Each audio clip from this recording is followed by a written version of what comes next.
I used to be very affected by what others said to me about myself, whether good or bad, belittling me, humiliating me, actively antagonizing me.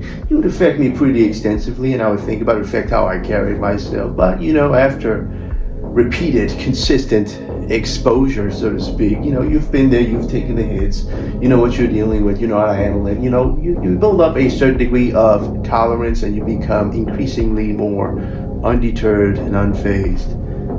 Nobody can ever say something to me anymore that's going to make them dictate my life. I do not allow them to become the captain of my ship, so to speak. If words are enough, somebody can say something to you by just the words that they're uttering to you, regardless of the manner in which they're uttered. If that's enough for you to become emotionally stirred up, if that's enough for you to become agitated, well, you've got work to do. But having said that, receiving it myself doesn't mean anything. But watching other people receive it in social circles, somebody attacking another person, deliberately exposing their vulnerability, and they, so to speak, rub salt on the wound.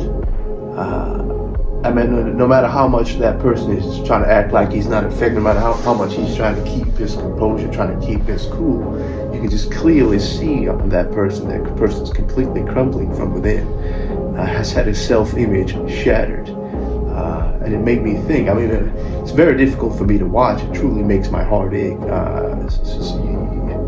It's very difficult to put words on, but it made me think, you rarely know how much, unless you know that person completely, you rarely know how much emotional damage you're causing, how much it affects a person, how extensively it affects that person. He's going to think about it, it's going to stick with him, he's going to remember it, it's going to carry it with him for a long time.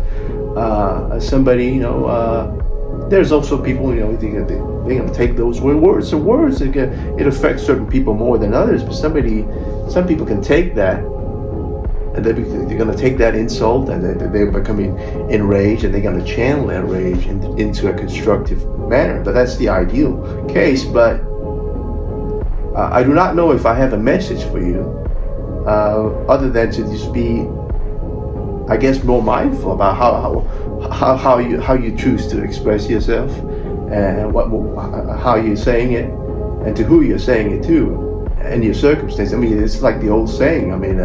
To be angry is easy. To disagree with a person is also very easy.